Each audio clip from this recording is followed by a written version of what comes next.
اب علمی، فکری اور تاریخی تحریریں صرف پڑھی نہیں سنی بھی جا سکتی ہیں۔ اشراق، امریکہ کی آڈیو سٹوریز میں۔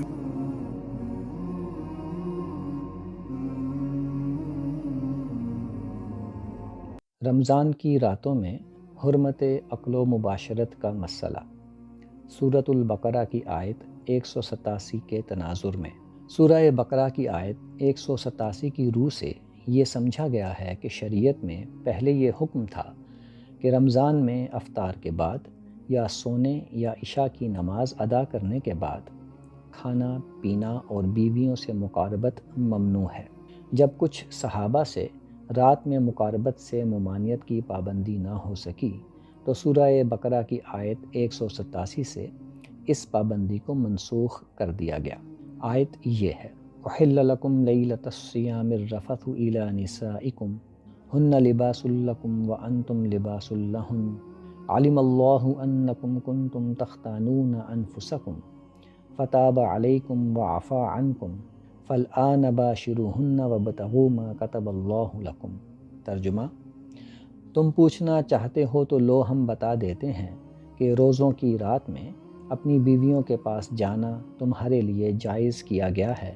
وہ تمہارے لیے لباس ہیں اور تم ان کے لیے لباس ہو۔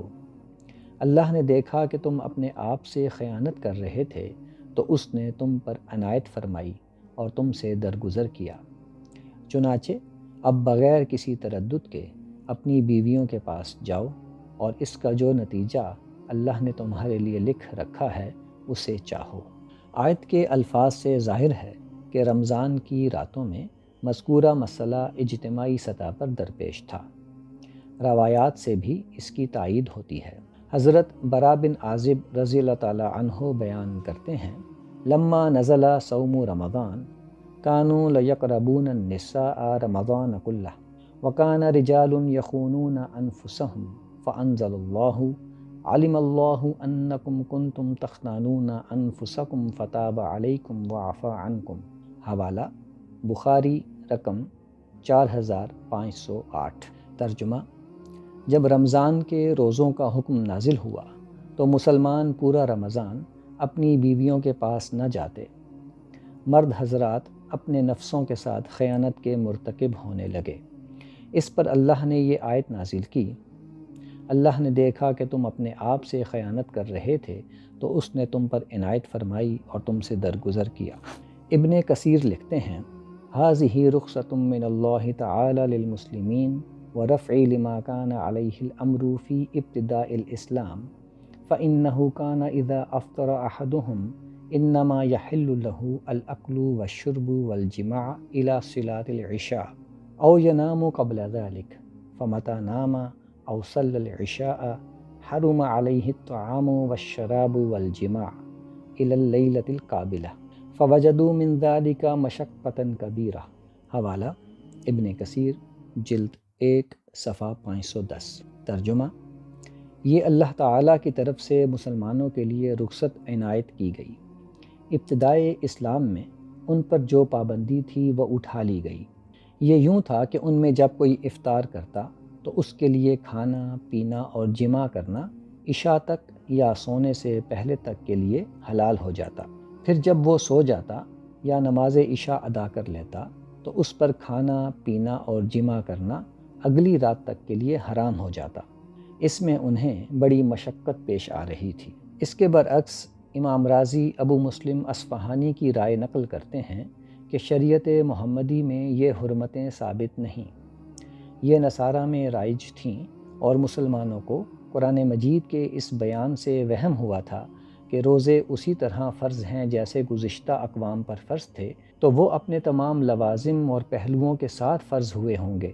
چنانچہ انہوں نے رات کے لیے بھی وہ حرمتیں اختیار کر لیں جو نصارہ میں رائج تھیں۔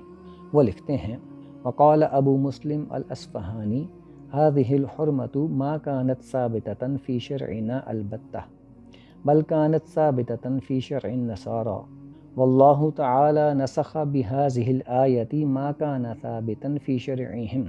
حوالہ: تفسیر رازی جلد 5 صفحہ 267۔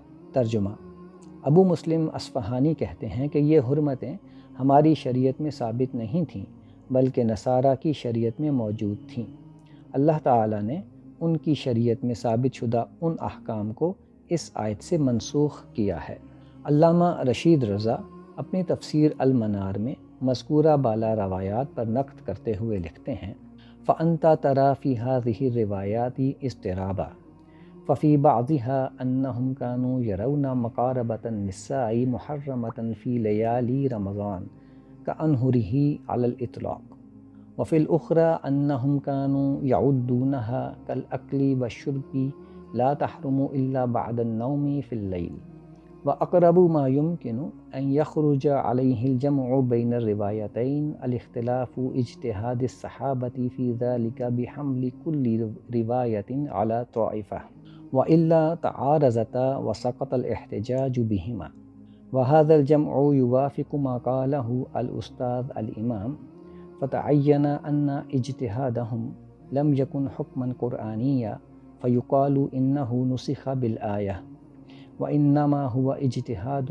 أوقعهم فيه الإجمال فجاءت هذه الآية بالبيان قال وقوله أحل لكم لا يقتضي أنه كان محرما بل يكفي فيه أن يتوهم أن من كمال الصيام أو من شروطه عدم الأكل بعد النوم وعدم مقاربة النساء بعده أو مطلقا وهو كقوله تعالى أحل لكم صيد البحر ولم يكن قد سبق نص في تحريمه حوالہ تفسیر المنار جلد 2 صفحہ 141 ترجمہ آپ کو ان روایات میں اضطراب نظر آئے گا۔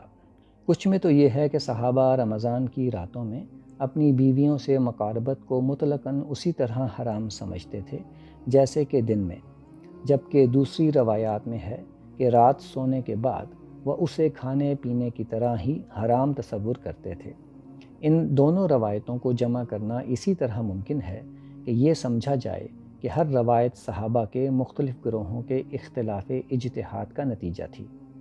اگر ایسا نہیں تو یہ باہم متعارض ہو جاتی ہیں اور ان سے استدلال نہیں کیا جا سکتا۔ روایات کو اس طرح جمع کرنا استاذ امام مفتی عبدہ کے قول کے مطابق ہے۔ انہوں نے یہ طے کیا کہ صحابہ کا اجتہاد قرآنی حکم نہیں تھا کہ یہ کہا جائے کہ اس آیت سے منسوخ ہو گیا، یہ صرف ان کا اجتہاد تھا جو آیت کے اجمال کی وجہ سے پیش آیا، جسے اس آیت سورہ بقرہ کی 187 کے حکم سے واضح کر دیا گیا۔ وہ فرماتے ہیں کہ ارشاد باری احل لکم یعنی تمہارے لیے حلال کر دیا گیا سے یہ لازم نہیں آتا کہ وہ پہلے حرام تھا، بلکہ اتنی بات کافی ہے کہ صحابہ کو یہ غلط فہمی ہوئی کہ رمضان کی راتوں میں سو جانے کے بعد یا مطلقاً کھانا اور بیویوں سے مقاربت روزے کے کمال کے منافی یا اس کی شرائط میں شامل ہے، اور حلال کرنے کا یہ حکم ایسا ہی ہے جیسا کہ آیت ہے کہ تمہارے لیے سمندر کا شکار حلال کیا گیا، حالانکہ اس کی حرمت کا حکم پیشتر موجود نہیں ہے۔ مولانا مودودی اس مسئلے پر تبصرہ کرتے ہوئے لکھتے ہیں اس بارے میں بھی لوگ ابتداءً غلط فہمی میں تھے۔ کسی کا خیال تھا کہ عشاء کی نماز پڑھنے کے بعد سے کھانا پینا حرام ہو جاتا ہے، اور کوئی سمجھتا تھا کہ رات جب تک آدمی جاگ رہا ہو کھا پی سکتا ہے، جہاں سو گیا پھر دوبارہ اٹھ کر وہ کچھ نہیں کھا سکتا۔ یہ احکام لوگوں نے خود اپنے ذہن میں سمجھ رکھے تھے۔ حوالہ تفہیم القرآن جلد 1 صفحہ 145۔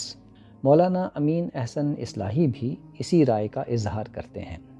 وہ لکھتے ہیں بہت سے مسلمانوں نے بنظر احتیاط و تقوی یہ سمجھا کہ جس طرح روزے کی حالت میں دن میں زن و شو کے تعلقات کی اجازت نہیں ہے، اسی طرح شب میں بھی اس کی اجازت نہیں ہوگی۔ اس خیال کو اس بات سے بھی تقویت پہنچی ہوگی کہ یہود کے ہاں روزہ افطار کے معاً بعد پھر شروع ہو جاتا ہے، جس کے سبب سے انہیں شب میں بھی وہ پابندیاں نبھانی پڑتی ہیں جو دن میں تھیں۔ چونکہ مسلمانوں کے سامنے عملی مثال کی حیثیت سے اہل کتاب ہی کا روزہ تھا اور قرآن میں اس کا حوالہ بھی دیا گیا تھا، اس وجہ سے انہوں نے از خود اپنے اوپر یہ پابندی عائد کر لی کہ دن کی طرح شب میں بھی ازدواجی تعلقات سے احتراز کرتے تھے۔ حوالہ تدبر قرآن جلد 1 تفسیری نوٹ سورہ بقرہ آیت 187۔ اگر یہ صریح پابندی ہوتی تو صحابہ کے ہاں اجتماعی سطح پر اس کی خلاف ورزی کے مسلسل واقعات پیش نہ آتے۔ یہ ایک غیر یقینی یا مشتبہ پابندی تھی اور اسی وجہ سے صحابہ اس کی پابندی اختیار کرنے میں زیادہ حساس واقع نہ ہو رہے تھے۔ تاہم اس رائے پر یہ اشکالات پیدا ہوتے ہیں کہ احل لکم کے الفاظ سے متبادر ہوتا ہے کہ کسی حرمت کو حلت میں تبدیل کیا گیا ہے۔ فالآن سے بھی اس کی تائید ہوتی ہے کہ پہلے جو حرام تھا وہ اب حلال ہو گیا۔ تختانون انفسکم سے مزید تائید ہوتی ہے کہ مسلمان جو کر رہے تھے وہ غلط تھا۔ اس کا جواب یہ ہے کہ قرآن مجید میں احل محض کسی حرمت کو حلت میں تبدیل کرنے کے لیے نہیں، بلکہ کسی حلت کے بارے میں حرمت کی غلط فہمی دور کرنے کے سلسلے میں بھی آیا ہے۔ مثلا یسألونک ماذا احل لہم قل احل لکم الطیبات، سورہ بقرہ آیت نمبر 4۔ ترجمہ: وہ تم سے پوچھتے ہیں کہ ان کے لیے کیا چیز حلال ٹھہرائی گئی ہے، کہہ دو تمام پاکیزہ چیزیں تمہارے لیے حلال ہیں۔ طیبات ہمیشہ سے حلال ہی تھیں، لیکن جب کھانے پینے کی چیزوں کی حرمت کے احکام کا نزول شروع ہوا تو بعض ایسی چیزیں بھی حرام ٹھہرائی گئیں جن کے بارے میں حلال ہونے کا گمان ہو سکتا تھا۔ اس پر لوگوں نے پوچھا کہ ان کے لیے کیا حلال کیا گیا ہے، تو فرمایا گیا کہ طیبات ان کے لیے حلال ہیں۔ دوسری آیت یہ ہے، یا ایھا النبی انا احللنا لک ازواجک اللاتی آتیت اجورہن وما ملکت یمینک، سورہ احزاب آیت نمبر 50۔ ترجمہ: اے نبی، ہم نے تمہاری ان بیویوں کو تمہارے لیے جائز کیا جن کے مہر تم دے چکے ہو، اور تمہاری ان مملوکات کو بھی تمہارے لیے حلال کیا جو اللہ نے تم کو بطور غنیمت عطا فرمائیں۔ ازواج نبی اور آپ کی لونڈیاں اس آیت سے قبل بھی آپ کے نکاح میں تھیں اور آپ کے لیے حلال تھیں۔ اس حلت کے اعادے کی ضرورت منافقین کے پراپیگنڈے کی وجہ سے پیش آئی تھی۔ وہ آپ کے عام شرعی قاعدے سے زائد نکاحوں پر معترض ہو رہے تھے۔ سورہ بقرہ کی زیر بحث آیت میں احلہ کا مفہوم یہ ہے کہ رمضان کی راتوں میں بیویوں سے مقاربت کے حرام ہونے کی جو غلط فہمی مسلمانوں کو لاحق ہوئی ہے اس کی وضاحت کر دی گئی کہ یہ حرام نہیں ہے۔ فالآن کا مطلب یہ ہے کہ جب بات واضح ہو گئی تو اب تم لوگ اپنی بیویوں کے پاس بغیر کسی احساس جرم کے جا سکتے ہو۔ احساس جرم کا مسئلہ یہ تھا کہ صحابہ یہ گمان کرتے ہوئے کہ رمضان کی راتوں میں بھی مباشرت جائز نہیں، لیکن پھر بھی وہ اس کے مرتکب ہو رہے تھے، اس لیے اپنے گمان کے مطابق خیانت کے مرتکب ہو رہے تھے۔ اس پر انہیں ملامت کی گئی کہ اجتہاد چاہے غلط تھا مگر دیانت داری کا تقاضا تھا کہ اس پر عمل کرتے۔ اللہ تعالیٰ کے نزدیک دیانت داری اہم ہے۔ مولانا اصلاحی لکھتے ہیں، اس معاملے میں چونکہ اب تک کوئی واضح ہدایت نہیں تھی، اس وجہ سے اس کی نوعیت ایک مشتبہ معاملے کی تھی۔ اس اشتباہ کے سبب سے بعض لوگ نفس کی اکساہٹ کے باعث کبھی کبھی اس چیز کے مرتکب بھی ہو جاتے تھے جو خود ان کے ضمیر کے نزدیک مشتبہ ہوتی۔ مشتبہ معاملات میں شریعت کی ہدایت، جیسا کہ حدیث میں وارد ہے، یہ ہے کہ مشتبہ کو چھوڑ کر آدمی اس پہلو کو اختیار کرے جو غیر مشتبہ ہو۔ اس کے برعکس آدمی مشتبہ پہلو کو اختیار کرے تو یہ خود اپنے نفس کے ساتھ ایک قسم کی خیانت ہوتی ہے۔ اس وجہ سے قرآن نے اس کو اپنے نفس کے ساتھ خیانت سے تعبیر فرمایا ہے، لیکن چونکہ یہ احتیاط شریعت کے منشا کے خلاف تھی، محتاط مسلمانوں نے از خود اپنے اوپر عائد کر لی تھی، اس وجہ سے اللہ تعالیٰ نے اس خیانت سے درگزر فرمایا اور واضح الفاظ میں شب میں بیویوں سے ازدواجی تعلقات قائم کرنے کی اجازت دی۔